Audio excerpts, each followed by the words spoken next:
Era uma manhã habitual. Como todos os dias, o grupo de crianças foi despertado. Eram pouco mais de 100 crianças. Elas estavam ocupando duas casas numa rua de um bairro de classe média-baixa na cidade de Bristol, na Inglaterra.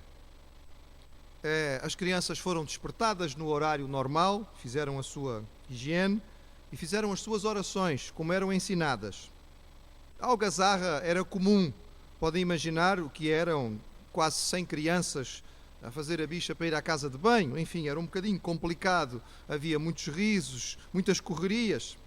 Mas logo as crianças estavam já devidamente preparadas e desceram para o local onde havia o refeitório para juntas poderem participar do seu pequeno almoço. As assistentes as receberam com um sorriso e as crianças se foram para os seus locais habituais, onde costumavam sentar-se todos os dias para a refeição. Era hora de agradecer a Deus, louvar a Deus e dar graças por aquilo que elas iam comer. Mas as mesas estavam vazias. As crianças não prestaram muita atenção neste pormenor. As crianças normalmente têm uma fé muito grande, uma confiança natural. Elas não ficam preocupadas se há comida na despensa ou não. Elas simplesmente vão sentar-se à mesa na hora que é de comer, ou dizem aos seus pais: estou com fome. E aquelas crianças tinham se acostumado a ver ali a provisão diária acontecer. Elas sentaram-se e, como habitualmente, o responsável por aquele local sorriu para elas e resolveu dirigi-las numa oração. Enquanto ele agradecia a Deus pela sua provisão constante, mesmo sabendo que não havia nada para oferecer às crianças, houve uma batida na porta. Ao terminar a oração, foram atender. Estava ali um padeiro com um ar muito cansado. E ele disse ao senhor responsável por aquele local e por todas aquelas crianças: olhe, senhor, esta noite não consegui dormir. Bem tentei pregar olho, mas não deu. Parecia que Deus estava a mexer comigo e eu tinha uma forte impressão no meu coração de que eu devia fazer estes pães e trazer aqui para os miúdos do orfanato. Olha, eu não sei se o senhor precisa disto ou não. Ninguém me disse quantos pães costumam gastar a cada dia, mas a pressão foi tão grande que eu não consegui resistir. Olha, às 3 da manhã levantei-me e fui fazer o pão. Se o senhor tiver utilidade, aqui está. E logo estavam ali vários cestos de pão quentinho para as crianças poderem comer. Antes de se ir embora, aquele padeiro agradeceu àquele senhor e disse: aquilo que o senhor está aqui a fazer é algo muito nobre, que Deus o abençoe. Colocando os pães sobre a mesa, era a hora de novamente agradecer ao Senhor pela sua provisão. E enquanto oravam agradecendo a Deus pelo pão que Ele tinha providenciado, novamente bateram à porta. Desta vez era o leiteiro. E a história que ele tinha para contar era basicamente a mesma que tinha sido contada anteriormente. E logo as crianças tinham o pão e o leite necessário para o seu pequeno almoço. Este é apenas um dos episódios mais conhecidos da vida e obra de um irmão em Cristo chamado George Mueller. Fé é uma das atitudes mais comuns do homem. Deus nos criou com a capacidade de crer. Nós fomos feitos assim. E se nós prestarmos atenção, nós temos prazer em acreditar. É difícil para nós viver sem acreditar em alguma coisa. O ceticismo, a ironia, a falta de confiança são defeitos que afligem os corações de muitos por causa de experiências negativas. Mas quando os corações se fecham para a capacidade de crer, perdem a grande maioria das bênçãos e, por fim, deixam mesmo de ser capazes de viver em comunidade. Os homens e mulheres cujo coração se fechou para a crença de alguma maneira, deixaram de ser capazes de viver com os seus irmãos, os seus vizinhos, os seus colegas, porque a fé é fundamental à vida. Todas as pessoas têm fé. Todos exercem fé de um modo ou de outro. É preciso fé para fazer as coisas mais simples, como, por exemplo, entrar num autocarro, tomar um galão no café aqui da esquina ou sentar numa cadeira num local público. E o irmão vai-me dizer, mas isto não são atos de fé. Mas são. Ao entrar no autocarro, você está demonstrando fé no motorista do autocarro. Está acreditando que ele é capaz de conduzir aquele carro sem bater, sem virá-lo quando tiver a primeira curva mais apertada na estrada. Ao pedir um café na esquina e ao tomar aquilo que lhe é apresentado pelo atendente, você está demonstrando fé naquela pessoa, acreditando que aquilo que ela colocou naquela chávena é de fato uma coisa que lhe vai fazer bem e não mal. Ao sentar-se numa cadeira em local público, você demonstra perícia na pessoa que a fez. Se ela for de madeira, acredita no carpinteiro e diz: este homem sabia como fazer uma cadeira que resistia ao peso e tinha equilíbrio. Se você acha que é tão fácil assim fazer uma cadeira, experimente. Eu já tentei. Só teve um problema. Quando tentei sentar nela, ela partiu-se. Porque não é tão fácil como parece. Mas quando sentamos em cadeiras nos locais públicos, nós não ficamos a olhar com cara desconfiada, a pensar: eu acho que esta cadeira não presta. Nós simplesmente colocamos todo o nosso peso sobre ela, sem pensar na possibilidade de cair e nos magoarmos. É fé. As pessoas têm no nosso mundo capacidade de ter fé nas coisas mais impressionantes. Por exemplo, há pessoas que todos os dias pela manhã não saem de casa sem ler primeiro aquilo que se chama o horóscopo, para saberem como é que vai lhes correr o dia e creem piamente naquilo que está ali escrito.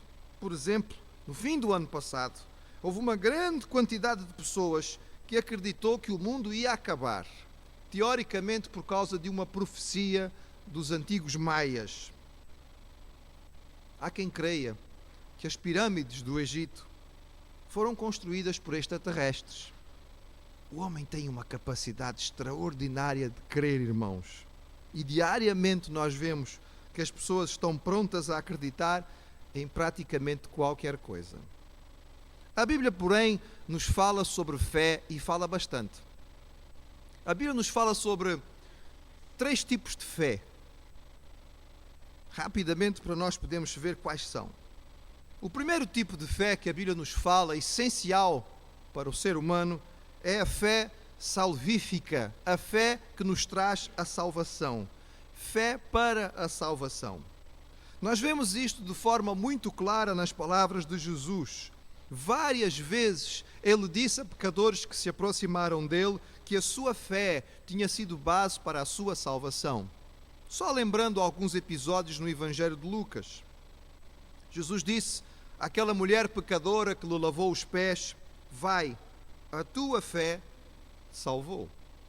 Logo depois, a mulher que tinha um fluxo de sangue e que procura Jesus no meio da multidão, e ela tinha a ideia de que se somente eu tocar no seu vestido serei curada. E quando ela toca, Jesus percebe que alguma coisa acontece. E quando finalmente está frente a frente com esta mulher, Jesus lhe diz: tem bom ânimo, filha, a tua fé te salvou. Mais tarde, Jesus cura um grupo de leprosos. Eram 10. Mas apenas um destes 10 volta, quando percebeu a maravilha da bênção que tinha acontecido. E mais do que isto, quando ele percebeu que Jesus não era apenas alguém com poder para curar, mas que através da sua cura ele captou a noção de que Jesus era o Messias, o Salvador, ele volta e se prostra aos pés de Jesus. E Jesus então diz a ele: levanta-te e vai, a tua fé te salvou. E mais tarde, quando Jesus está passando em Jericó, um cego chamado Bartimeu grita por Jesus. Grita de forma tão intensa que Jesus para no meio do caminho, rodeado pela multidão, e diz: tragam este homem que clama. E quando levam Bartimeu a Jesus, Jesus pergunta: o que queres que te faça? E Bartimeu responde imediatamente, sem qualquer titubeio: Senhor, que eu veja. E Jesus diz a ele: vê, a tua fé te salvou. Esta fé, irmãos, este primeiro tipo de fé, é a fé salvadora. Não é uma fé qualquer, é a fé em Jesus como o Salvador. A fé em Jesus como Filho de Deus, como Deus encarnado que veio para nos resgatar.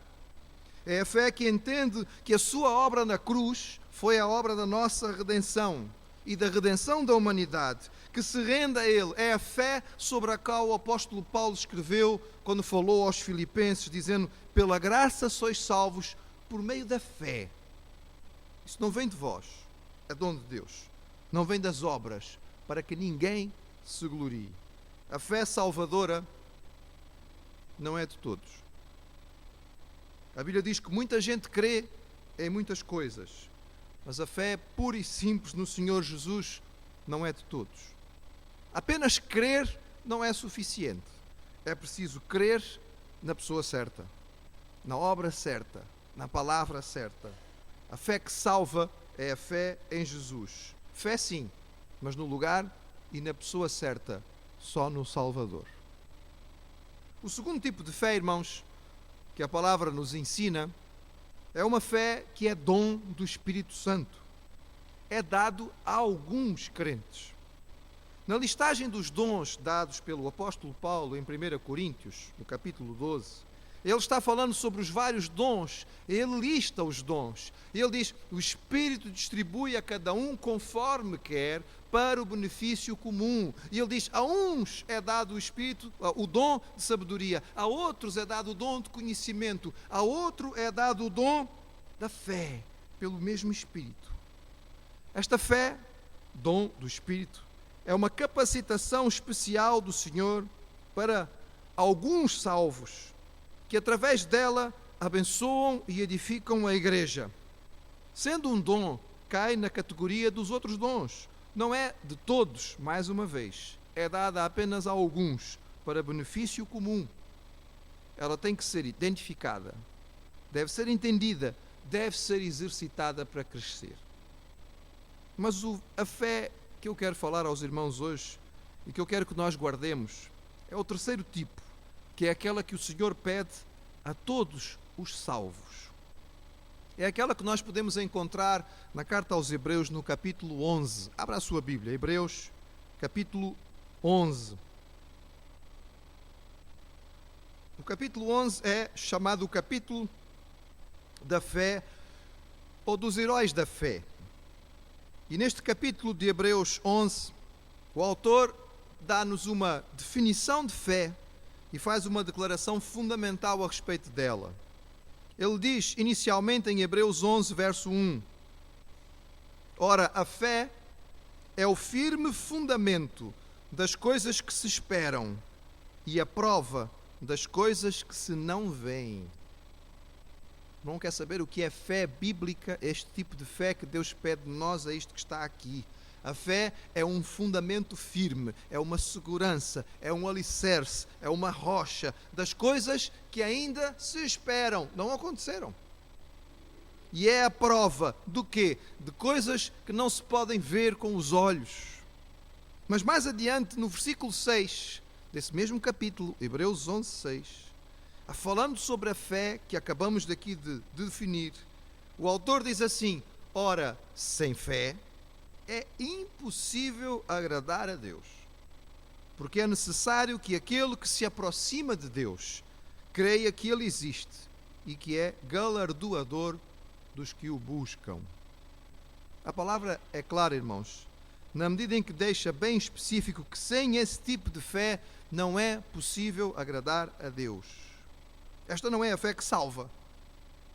Esta não é sequer a fé que é dom do Espírito, pois alguns a têm e outros não. Esta é a fé que o Senhor espera de todos aqueles que foram salvos, de todos os crentes em Cristo Jesus. É a fé que remove montanhas. Foi Jesus que disse isso aos seus discípulos, lá em Mateus. Ele disse, vocês sabem porque que não conseguiram expulsar o espírito mau deste menino? Sabem porque que ficaram confusos diante desta situação? Foi por causa da vossa pouca fé. Porque em verdade vos digo que se vocês tiverem fé, como um grão de mostarda, dirão a este monte, passa daqui para acolá, e há de passar, e nada vos será impossível. São palavras de Jesus, irmãos. São muito significativas. Os discípulos tinham falhado naquele momento. Não tinham tido confiança suficiente. Era a falta de fé, era a sua pequenina ou pequeníssima fé que não permitia que eles tivessem vitória. E Jesus falou-lhes a respeito de uma figura. Ele usou dois exemplos, não é? como Jesus gostava de fazer, um de uma coisa minúscula e outro de uma coisa muito grande.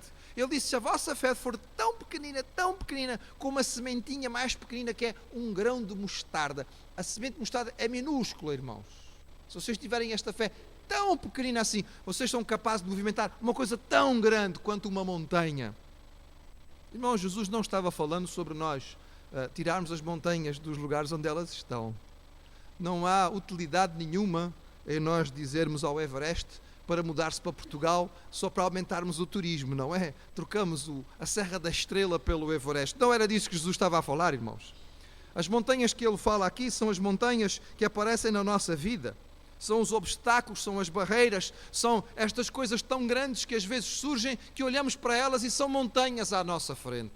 E nós dizemos: não há como transpor esta montanha, não há como ultrapassar este obstáculo. Até aqui eu consegui, Deus pode me dar muitas vitórias, mas diante disto não dá. E Jesus disse aos seus discípulos: se a vossa fé for mesmo bem pequenina, mas se for mesmo assim pequenina, e se vocês tiverem, não há obstáculo, não há barreira, não há montanha nas vossas vidas que não possa ser ultrapassada.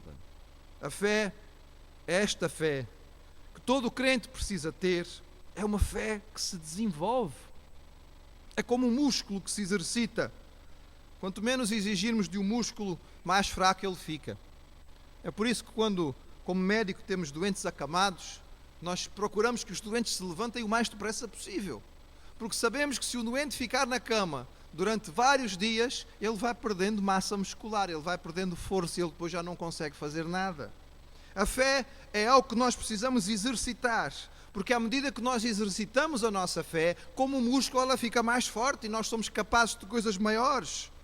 O triste é que há crentes que passam a vida cristã inteira sem nunca exercitar a sua fé. Estão salvos, mas não usufruem, não aproveitam aquilo que o Pai tem separado para eles. Não conseguem crer, não conseguem dar o primeiro passo de fé em direção ao Senhor, não conseguem entregar e descansar nas mãos do Pai a respeito das suas dificuldades. Biblicamente, irmãos, nós podemos pedir fé, nós podemos rogar por fé até no meio da incredulidade. Naquele dia em que Jesus disse aos discípulos que eles tinham pouca fé, falando com o pai daquela criança, Jesus disse a ele que era possível curá-lo e aquele homem demonstrou alguma dúvida. E quando Jesus questionou a respeito da sua dúvida, ele faz uma oração simples, mas sincera. Ele diz: eu creio, mas é tão pouquinha a minha fé, ajuda a minha incredulidade. Eu creio, mas eu creio muito pouquinho. Aprendi esta palavra lá nos Açores, pouquinho. O pouquinho é uma coisa que é mesmo muito pequenina. Nós tínhamos ido do Brasil para os Açores e nós não sabíamos o que era pouquinho. E quando as palavras falavam, as pessoas diziam que era muito pouquinho. A gente não sabia o que era aquilo. Depois descobri que pouquinho era mesmo realmente muito pouco. E este homem tinha a sua fé bem pequenina. Era só um pouquinho de fé. Senhor, ajuda a minha incredulidade. Mas o que nós precisamos é começar em algum ponto. George Miller, irmãos, é um dos grandes exemplos de fé. Ele poderia certamente figurar entre os heróis do capítulo 11 de Hebreus. Mas porque é um personagem muito mais próximo de nós, talvez nos facilite saber um pouco dele. Ele nasceu em 1805, naquilo que naquela altura era o reino da Prússia. O seu pai era funcionário público, coletor de impostos. E Jorge, desde pequenino, estava destinado pelo seu pai para o ministério da palavra, ou seja, para se tornar um pastor. Não porque o seu pai fosse crente, mas porque naquele tempo na Alemanha a religião era oficial. E o cargo de ministro do Evangelho era muito bem remunerado e era considerado uma posição bastante importante na sociedade. Então as pessoas podiam fazer o curso e se tornarem pastores, mesmo se não tivessem propriamente fé no Senhor. E era este o propósito do pai de George Miller. Mas, desde muito cedo, Jorge, como criança, adquiriu um péssimo hábito. Era o hábito de roubar. O seu pai, como coletor de impostos, costumava ter em casa quantias significativas, em moedas. E Jorge descobriu onde o pai guardava aquelas moedas e pouco a pouco ele foi adquirindo o péssimo hábito de roubar aquilo para poder adquirir o que queria. E desta forma ele cresceu com este costume maligno e passou logo, nos seus anos de início de adolescência, a uma vida de enganos e de golpes. Mudando para uma outra cidade onde ele foi estudar, ele continuou aplicando os golpes que tinha aprendido junto ao seu pai e aquilo o levou a roubos cada vez maiores. Com 16 anos de idade, George Miller foi fechado numa cadeia por causa dos seus roubos, das suas dívidas. Durante um mês, ele ficou preso. O pai deixou que ele ficasse ali um mês, para ver se aquilo fazia diferença no seu coração. Mas ao fim de um mês, quando o seu pai pagou a sua fiança, o coração de Jorge não tinha mudado. Ele continuava achando que talvez aquele fosse um bom caminho. O pai o mandou para a cidade de Halle, na Alemanha, onde ele tinha a possibilidade de estudar. Aquela universidade era uma universidade que formava, entre outras coisas, ministros do Evangelho. E ali ele conheceu um amigo que era um crente de verdade e o levou a uma casa, a casa do Sr. Wagner, onde havia um grupo de estudo bíblico, algo extremamente simples. Era um grupo de pessoas que se juntava semanalmente à volta de uma mesa e ali juntos eles tomavam um cafezinho, eles abriam a Bíblia, eles liam, eles oravam e eles procuravam estimular-se uns aos outros à vida cristã. E foi ali naquele ambiente familiar, naquele ambiente íntimo, naquele pequeno grupo de estudo bíblico, que Jorge descobriu a fé simples e verdadeira no Senhor Jesus. E imediatamente a sua vida começou a mudar, para pior. Assim que ele confiou no Senhor Jesus Cristo como seu Salvador, no seu coração ele sentiu um desejo de falar às pessoas a respeito de Deus, contar a respeito de Jesus. E ele começou então a dizer ao seu pai que agora ele realmente queria ser o ministro do Evangelho, mas no seu coração o desejo era ser missionário. E o pai disse: epá, pastor, tudo bem, é uma posição importante na sociedade, mas missionário? Ir para esses lugares perdidos do mundo, onde vivem pessoas sem recursos? Não, isso não interessa. Se é para isso que estás a estudar, não contes mais comigo. E o seu pai cortou-lhe o apoio mensal que permitia que ele ficasse na escola, pensando que através disso Jorge ia ter que voltar para casa. Foi o seu primeiro desafio de fé. Ele orou de uma forma simples e disse a Deus: Senhor, tu sabes o que colocaste no meu coração? Se tu queres que eu seja realmente um missionário e que eu faça a tua obra, eu agora não tenho sustento, eu preciso que tu providencies para mim. E naquela semana, antes que o seu dinheiro acabasse, um grupo de alunos americanos o abordou e disse assim: nós precisamos de aprender melhor o alemão, precisamos de um professor, podes nos ensinar? E ele assim conseguiu ter os recursos necessários para continuar pagando os seus estudos. Durante o seu tempo de escola, enquanto ele estava se formando, Deus colocou no seu coração um desejo e ele começou a pensar em ser missionário entre os judeus.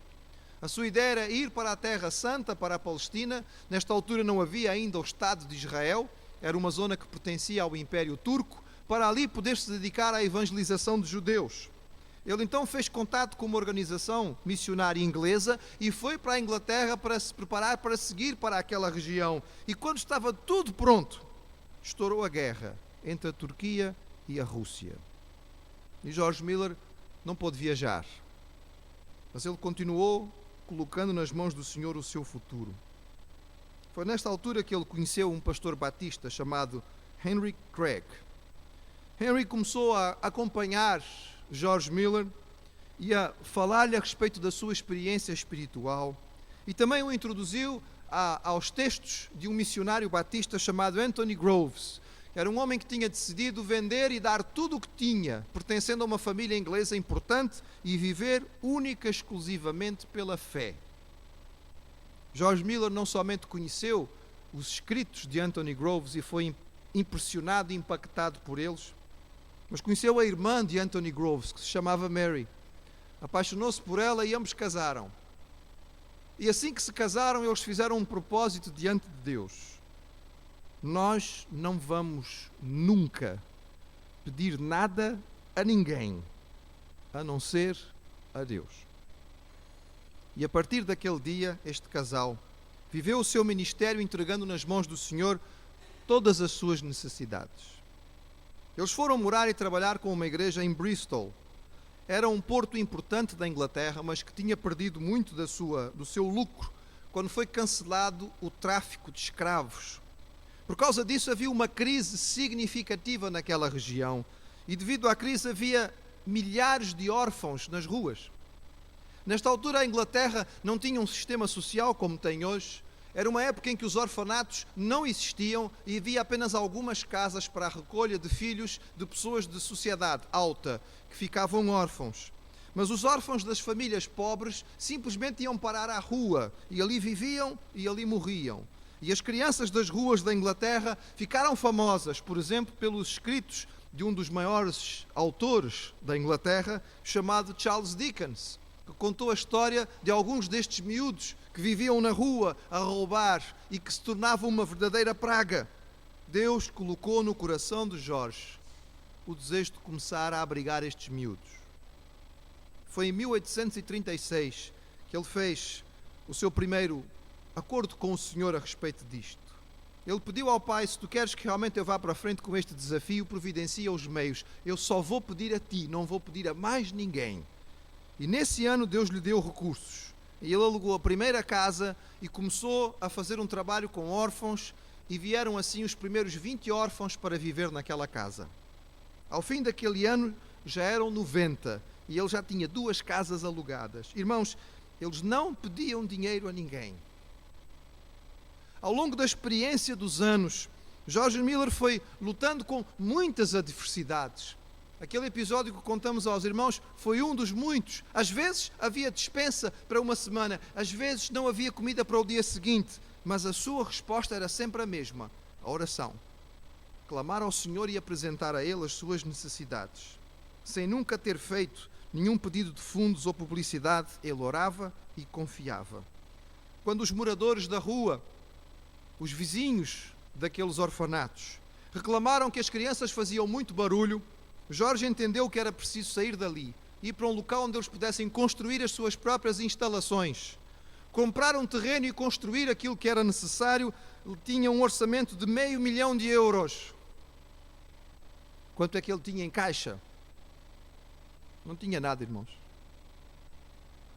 Mas ele colocou na presença do Senhor e disse: se este sonho é teu e se queres que assim seja, tu vais providenciar. E eu não vou começar nem o lançamento da primeira pedra enquanto não tivermos o dinheiro completo. 2 anos depois eles começaram, irmãos. Em 1849 eles inauguraram as novas instalações com 4 casas para 2.000 crianças. Ao longo da sua vida, irmãos, George e Mary Miller alcançaram aproximadamente 120 mil órfãos e receberam doações no valor de €100 milhões, sem nunca ter feito publicidade e pedido nada a ninguém. Quando as pessoas começaram a duvidar a respeito do valor do trabalho que era feito por George Miller, ele recebeu de surpresa a visita nada mais, nada menos do que Charles Dickens. Nesta altura, Dickens tinha um jornal no qual ele fazia as suas reportagens e colocava as suas histórias, e ele apareceu de repente de surpresa para visitar aquele orfanato porque tinha ouvido que as crianças ali passavam fome. A resposta de Miller foi: entreguem ao Sr. Dickens todas as chaves de todos os prédios e ele pode entrar aonde quiser. E depois de fazer uma visita guiada e ter ido a todos os recantos daquele local, Charles Dickens não teve como senão escrever no seu jornal da sua surpresa e impressão do valor extraordinário do trabalho que estava sendo feito por George Miller com aqueles miúdos. Sem dúvida, ele merece figurar na lista dos gigantes da fé. Meus irmãos, não serão muitos de nós, talvez, que vamos ser chamados a viver da mesma maneira. Talvez nem todos possamos ter a capacidade de confiar para ter a fé de modo tão integral como George Miller viveu. Mas se um homem pode viver assim, se Deus abençoa um filho seu desta maneira, o que é que ele não pode fazer com a sua igreja? Fé é um requisito obrigatório para a vida cristã. É um requisito obrigatório para nós agradarmos ao Senhor. Vamos começar. Vamos começar. Vamos começar a exercer a nossa fé. Vamos começar quando, irmãos? Na semana que vem? No próximo ano? Quando as coisas estiverem mais certinhas? Meu irmão, a maneira certa e o lugar certo e a hora certa para nós começarmos a exercer a nossa fé no Senhor é agora. Mas ninguém pode exercer a fé pelo seu irmão. Ninguém pode exercer fé pelo seu vizinho. Cada um de nós é chamado a exercer a sua própria confiança. Se sente que a sua é pequena, então ore e peça a Deus que lhe dê mais. Ele continua sendo o mesmo Deus de antigamente. O Deus de Elias, o Deus de Abraão, o Deus de Moisés, o Deus de Paulo, o Deus de George Miller. Que nós possamos crescer na confiança e que também as pessoas possam um dia olhar para nós e dizer: ali vai um homem, ali vai uma mulher, ali vai um jovem de fé.